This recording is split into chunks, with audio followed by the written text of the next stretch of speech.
Hello everybody, welcome to the Northern Film Review. We are back over the summer hiatus and we've got an all new, brand new, fantastic little series for you guys. Of course we are in the third year now, so that means we're going to have even more shenanigans, even more stresses, even more sort of like, oh, well, I can't believe we all worked so hard on that day. In this sort of new show. We're going to keep all the same stuff last year that we did really well. We're sort of discussing and going through the different films. But this year, big new change to our show is that we can go to cinemas. And we can sort of review films that are, not like just random. We're not going to be reviewing Signs like we did last year. We're going to be reviewing actually new films. We're going to have people in the studio. So this first show is being recorded in the LSR studios here at Leeds Uni, which is fantastic. Really excited about that. Luke is right in front of me, which is quite weird, rather than just seeing his little Zoom face, which is all sort of exciting stuff. And we really hope you sort of enjoy this new season. We're going to put a lot of effort into it. We're going to put lots of new stuff. We're going to have actually live shows. We're going to have actual live interviewees. It's going to be absolutely fantastic. Hope you enjoy.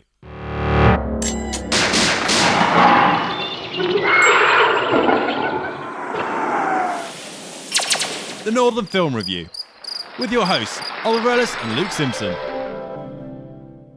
So, yes, we're back, aren't we, Luke? Indeed. It feels weird. Feels weird, yes. That we're actually doing it in person.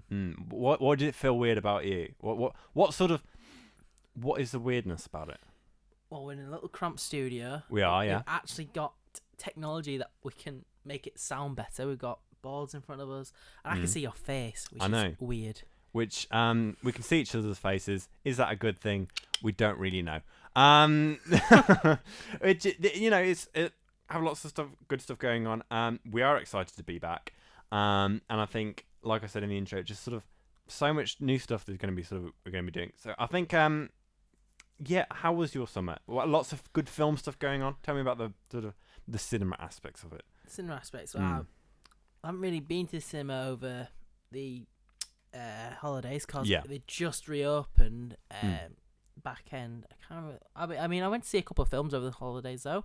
So, Suicide Squad, which was very good, very funny. Okay, James Gunn, and also the new Marvel film Shang-Chi. That was very good as well. Oh, okay. But yeah, apart from that, it was work. Lots of work. Work. Yeah. I was the same. I was doing lots. I originally thought, you know what, I could do a bit of uni work over the summer, get ahead of the curve. I didn't, because I sort of thought, you know what, this is the last summer I'll truly have to do nothing. Yeah. And I really took that opportunity and did nothing. It was last proper summer. I went to a couple of festivals as well, so you had to enjoy yourself. Well, I worked at quite a few festivals, which was exciting. Lots of work, lots of heavy work, which is, earning that money to make the films and stuff. And we're sort of in the new final year of film school, so lots of stresses, lots of sort of I'm pitching at the moment, which is sort of very complicated. Lots of work, lots of effort, and is it something I want to do? I don't know. We'll find out. We'll find out in 2 weeks' time, when I'm sort of collapsing in front of, because we've got a pitch in front of like 100 people, the whole year cohort, and me going, this is my film, and it has a poo bag in it, and there's a poo bag joke, and me making that sort of pitch to all of my lecturers, all of my friends and peers, is a whole sort of complicated endeavor, which I'm not really looking forward to. But that sort of brings us on to it doesn't really, but I'm just segueing from my embarrassment there to the content of the first show, which is No Time to Die, which is the sort of the new Bond film that has just been released.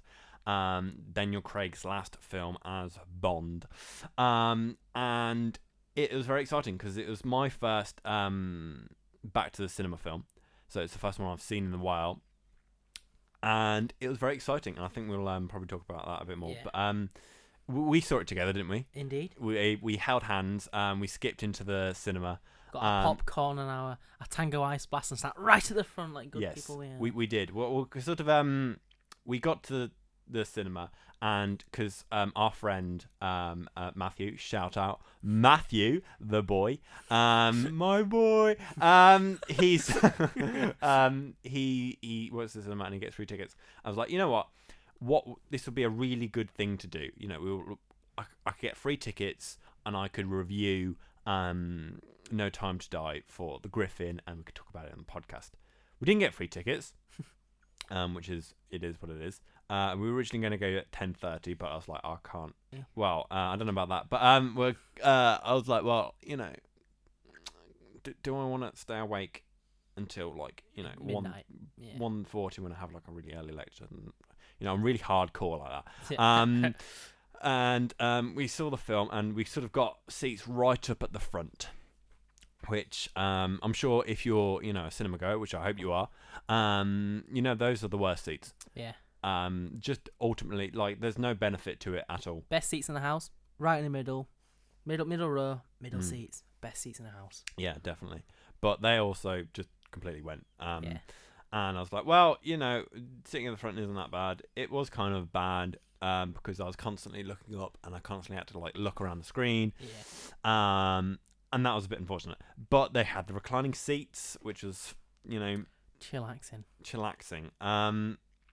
And yeah, it was interesting. We also saw it with our friend Imogen, who was there, but she's not important. No, we saw it, and we sort of came out, and you know, we had our popcorns and stuff. And I miss this sort of the cinema experience, and to come back to it and sort of see Bond in its fullness is very much interesting. And I think Bond as sort of this British staple is sort of, you know, it's quite exciting for him to be back. And I think you know, especially in the pandemic, to come back and have this sort of big event come on, and that was very exciting. Do you have any sort of like emotional ties to Bond? Yes. So it was one of the series that got me into film in general. Okay, yeah. When I was about 10, I got gifted the 50. I think it was the 50. It was like 10 or a bit older than that, but the 50-year anniversary box. Oh yeah. And it had from Doctor No to Skyfall in it. So I can't remember how old I was then, but when it had discs ready for Skyfall because Skyfall was in the cinema, so it had that to Quantum of Solace, and I used to watch every single one of them. I used to watch them over and over again. I absolutely love James Bond, and it's action films in general I love, and British action. What more can you like? Especially to this one as well, because Daniel Craig started in 2004 or 2005 back in Casino Royale, and so they were the ones that I kind of grew up on before watching like the original ones like Doctor No's and the Moonrakers and stuff like that. Yeah, I think I have a similar sort of experience, but I sort of it's something that I would often go see with my parents, which was very much a fun thing to do. And it's one of the only films that when I was younger I would see in the cinema. Yeah, I'd see it with my friends, or I'd see it with my parents, and I think I would my sort of enjoyment in the cinema has only just come about later on in my life. So it's sort of small little things when I was younger, and it's very much sort of this big cultural event was sort of in sort of British you know, culture, and it's sort of like seeing them on it. What it's sort of like to me, it's kind of like Harry Potter as well. It's sort of like that film you'd see on TV, and you'd sort of watch it on like a cold winter's night. Yeah. And then you sort of like you just finish your tea and you sort of watch it and you're like, oh, this is nice. This is sort of like a very pleasant activity. Yeah, 'cause like all the James Bonds are always like, you can never not go at night and not see a James Bond film on like Channel 4 or like BBC 4 or like Film 4 or whatever, all the fours. But you can never not go onto, if you're channel hopping, you might pop halfway through Moonraker or pop halfway through Diamonds Are Forever. Yeah, it's one of them it's a British cultural icon, and I think as a country as a whole, it's one of them movies that we all kind of like, because it's a British action hero, which you never really heard of, have you?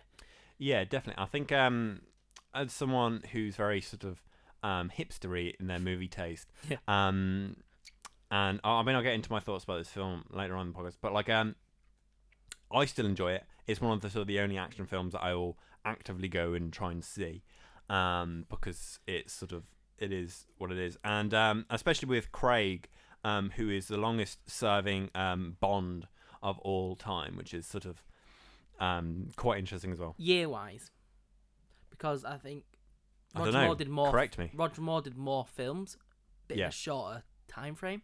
Okay, yeah. I think he did up to 8 films. Maybe Roger, no, 6 to 8 films. About that, he did a lot of films. Yeah. Okay, but he's sort of I think Daniel Craig was the sort of the longest. Yeah. He was Bond the longest. Yeah. Which is very much like he's the only Bond that I really sort of know. Yeah. As a sort of 21-year-old, he was Bond for all of my life. He's kind of like, and again, one of these sort of like British characters who you sort of grow up with. Yeah. So like David Tennant for our sort of generation, and then I'm trying to think of that's Doctor Who, by the way. yeah, Doctor Who, yeah. Yeah. And sort of people like that who we sort of grow up with knowing and sort of whatnot. And I think one of the things that I sort of want to get onto with this is sort of like how Bond wasn't released in the pandemic. Yeah. And which was sort of an interesting move. I'm not really sure on the details because I don't think the details were sort of. I looked it up, but it's a bit hazy. Whether they the film was completed in the pandemic before the pandemic and they could have released it. But if you watch the film, I'm not going to sort of majorly. There will be spoilers. There will be spoilers in the podcast, by the way. We'll give you a full warning before that. So. Yeah. There's sort of the general sort of the arc of the film sort of surrounds this like nanobot virusy thing that goes around and it can kill like half the population. And I think perhaps releasing that in the pandemic would have been a bad move. Yeah. Which is, it's not like they're not going, well, coronavirus is. Yeah. But like, okay, maybe a smart move on this on the producer's side, and I sort of concur with that. But I think the film to me, coming on to our thoughts now, is sort of very much about Daniel Craig and sort of his sort of tenure as Bond and his age and his history throughout the sort of his career as 007. And I think I don't know. I like this film, but I'm not super positive about it. And I think we're sort of contrasting opinions on this. Because when we watched the film, I was like, okay, I'm not going to disclose all of my opinions on this straight away to Luke, who sort of quite enjoyed this, and then sort of ruined the funness of it. But so Bond tropes, right? Mm. This is I'm going to write an article about this for the Griffin. Nice. Check that out. And Bond tropes are sort of this thing that I think is very much a double-edged sword, right? So I think he's this hunk who sort of like woos women and that sort of thing. And I think they can either be done very well and sort of go, oh, that's sort of fantastic, or they can, what I felt with this film, slightly overdone and a bit weird. What are your thoughts on that, Luke? On the Bond tropes? On the Bond tropes, yes. As a character himself or as the Bond movie? So I think with Daniel, how they're sort of represented in No Time to Die. It's typical Bond. I like it because it's tropey. It doesn't sound right, but it does in my mind. Like, you don't go watch Bond to see Jason Bourne or anything like that. You see Bond because you want to see James Bond, and the reason why is you like the tropes in it.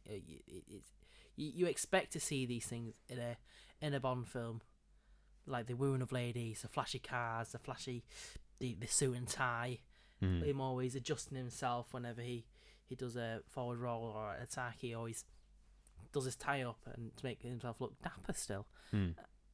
that's what I would expect from a Bond film. I want to see these tropes because it is what makes Bond Bond. Mm. And I agree with that to a certain degree, but I think I don't know. I think maybe it was just I don't know. I think maybe when I was younger, I enjoyed these sort of tropes because they were familiar to me. And I think when I sort of learned more about film and I learned sort of more about cultural themes within films, I think these sort of I don't know. It felt sort of a bit overdone for me. And I think one of my also other criticisms of the film was that that some of the writing of the film felt a bit weird. So I sort of the Phoebe Waller-Bridge was one of the writers who did Fleabag. Was one of the writers for No Time to Die, and I felt it was in places a bit too jokey. This is sort of this seems like a weird criticism, like, oh, why a film shouldn't be, but I think compared to other Bond films, especially within the Craig sort of tenure,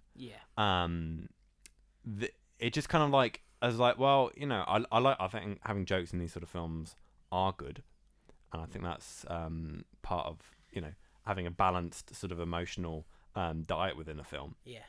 But I think it was a bit too jokey at points. Yeah, because you see, Craig's tenure, it goes more the realism route. Yeah, I definitely. think. Yeah. So with like Casino Royale, like more gritty and more stuff like that, things that are realistic, not like going to space and shooting laser beams at each other. Yeah. What I got from this film though is I think it was trying to go back to the glory days of Bond. It had a menacing villain. Yeah, it had an evil lair. The soundtrack was typical Bond. A lot of not fog horns, but like horns and stuff like that, and like the typical spy trope of like a long horn note. Yeah. A bit of one-liners in comedy. That's what you expect from the original Bond films with like Sean Connery. He always does like shocking or whatever like that. Yeah.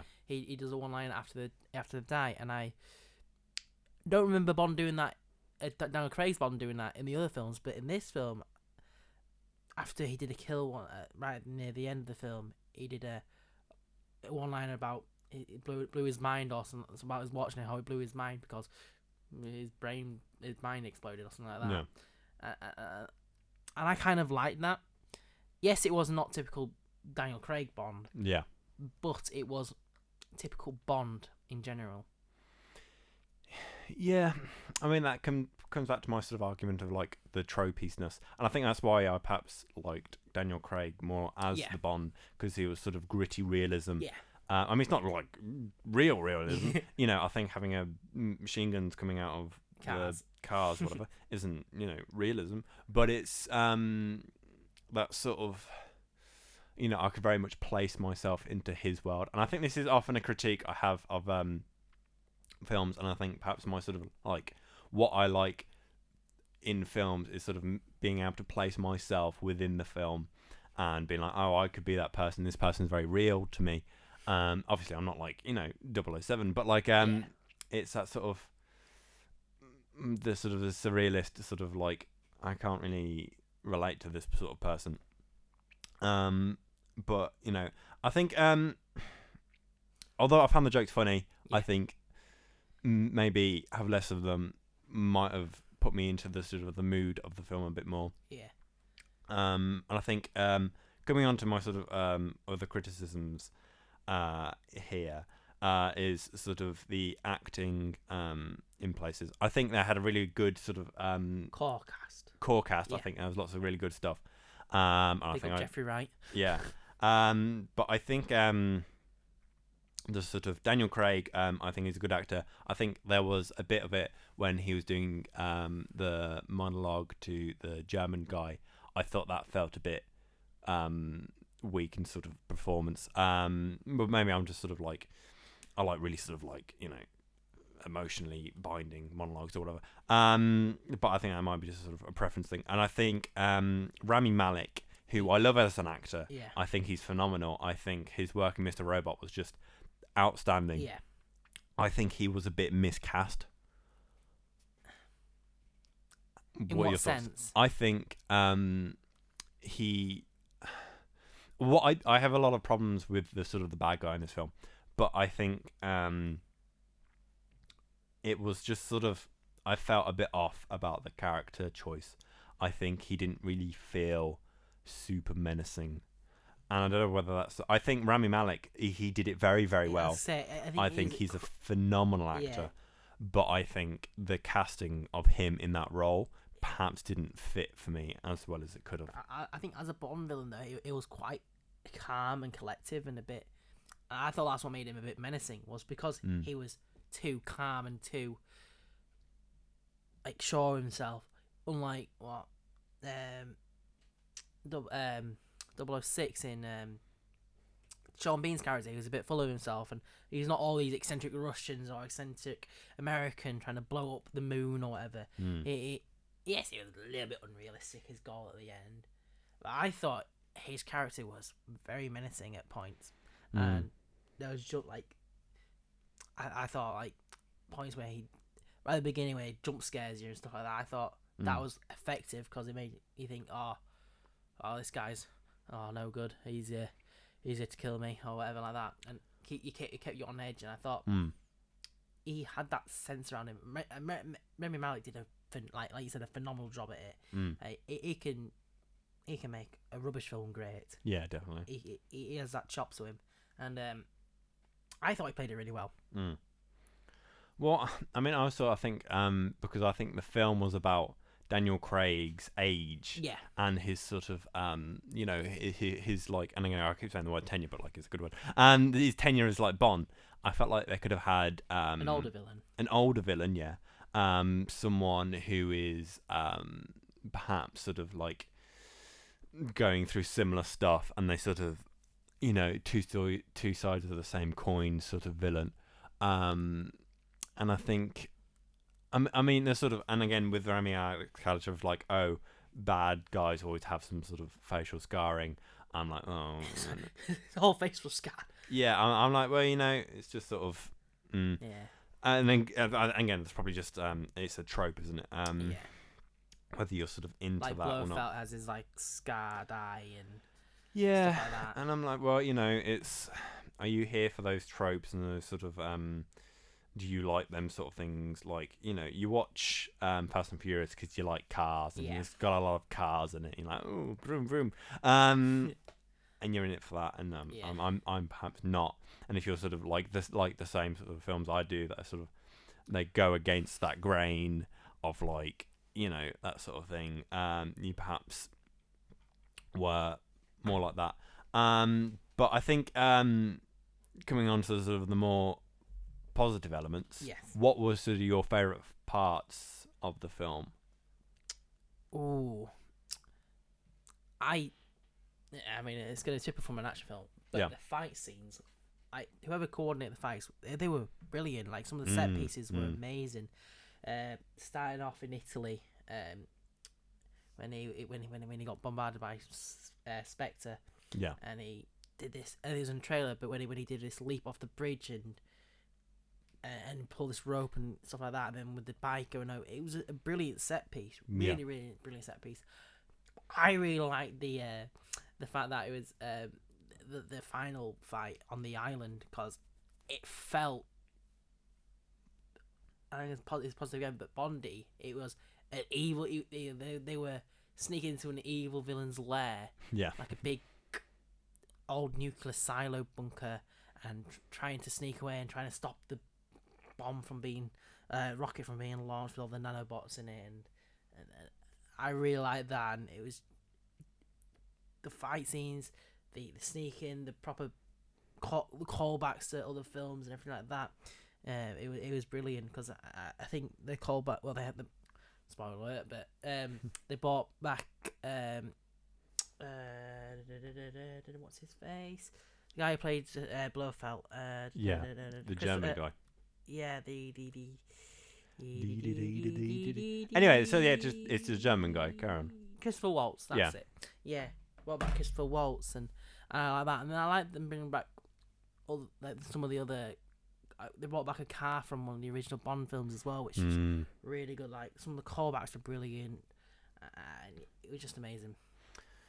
Yeah, I think I'd agree with you on that. Sort of my favourite parts were sort of like the general, the car chase bits and the sort of the fights and the big explosions and the sort of I love that sort of stuff in Bond films because it's like really sort of Hollywood style stuff that I like seeing in the cinema.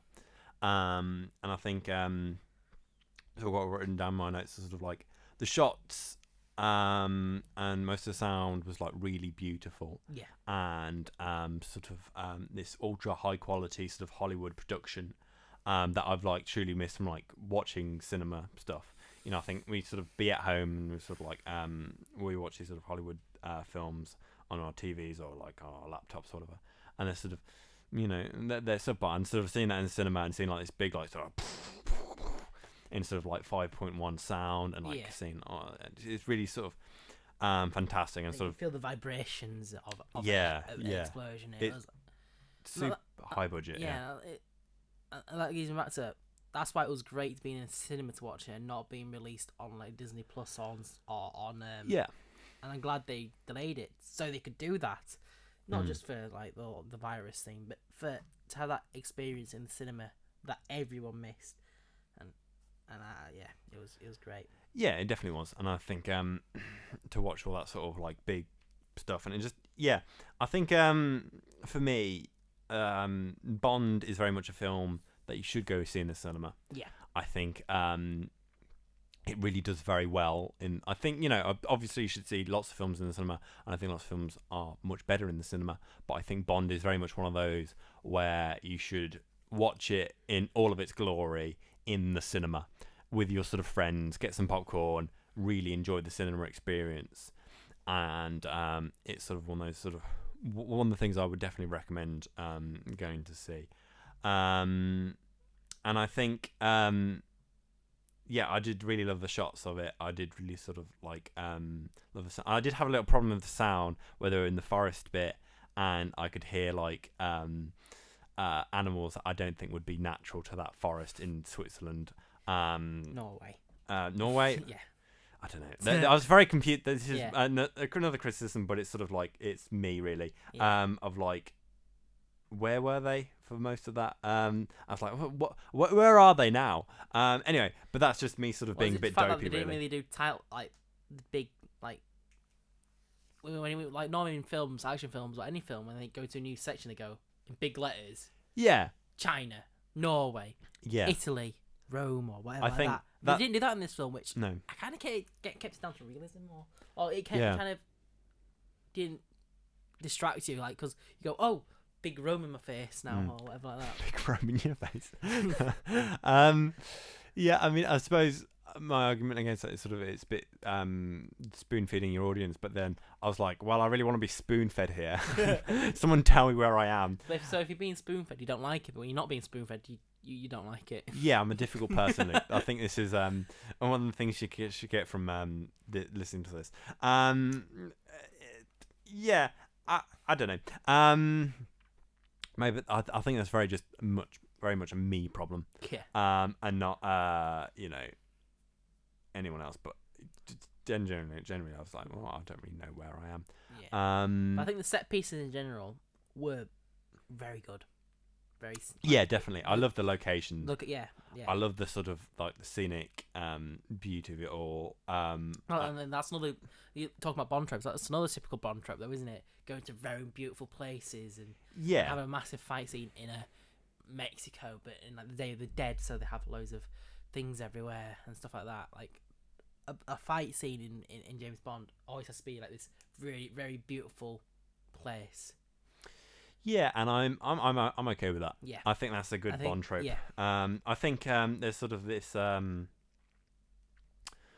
this lost sort of meme that goes around sort of film communities where like if you're like in Mexico, you put on this sort of weird color grade. I can't really recall a point where they did that in the film, but I think that's a funny trope. It's just like look at this place, which is clearly in LA, but it's Mexico. put a massive orange filter over it. Yeah, and I'm like, well, okay.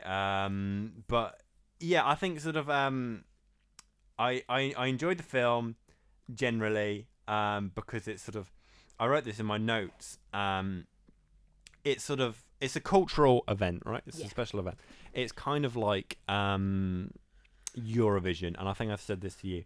Or I said it to him, I can't remember. It's like Eurovision. I watch Eurovision. I'm not really a big fan of the songs. Yeah. I'm not really a big fan of the sort of the set pieces, but I like watching it because it's an event that people come together, and I sort of I have it's sort like of what like, we did last year. Like we had a bit like a little party when it was on. Yeah. COVID safe, obviously. COVID. And just sort of preface that. It wasn't really a party, but There was 3 of us. Yeah. Very COVID safe. And it was sort of, it did, like, I enjoy it because it is Bond, and it's very much that thing, and I will continue seeing Bond in cinema because it is what it is. That sort of cultural vibe, and I will continue to see it because of that. Yeah. Do you feel the same way?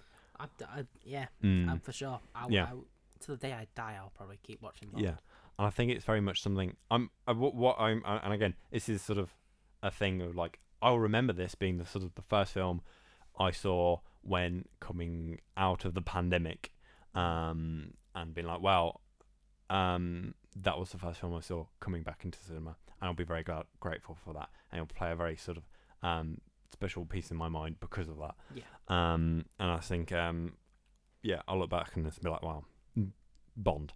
Bond. But it's sort of it does make me sort of think about the future of Bond as well, because obviously, like we said, this is Daniel Craig's last Bond. Emotional. But I don't want to spoil it that much for you, but Luke did cry at the end of it. I didn't, because I'm not going to back down from that. No. It was very emotional for me because No. I think that was it's close to my heart. Yeah. Men should Yeah. cry openly at Bond. Luke just bang his head against the plastic there. If you heard that. It's a very sort of emotional thing. I didn't cry because I have no emotions. But it's sort of, I understood why someone might cry at it. So it's pay for that. There's laughs, like I said, you cry. It's a real roller coaster of emotions. And I think it's very exciting to sort of come back to it, and I am excited to sort of see the next Bond whenever it comes out. Right, got a question for you though. Okay, go on. Who would you want to be the new Bond? Idris Elba. I'm up there with you. I think Idris Elba will be brilliant. Because I've heard people say the guy who plays Eggsy and Taron Egerton, but I think he's a bit too young to play him. You need that balance of young and middle age. It's kind of like 007 is sort of like this senior professional senior sort of like civil servant. And to sort of do something like that from it. Yeah, I think Idris Elba.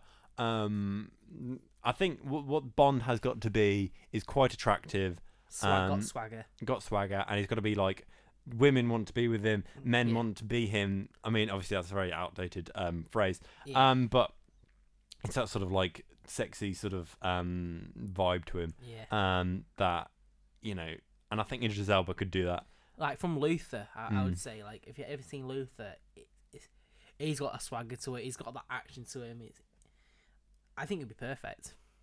Yeah, definitely. I think people have been talking about, like, newspapers have been saying, speculating that he'll be it or whatever like that. But I do honestly think it'd be perfect.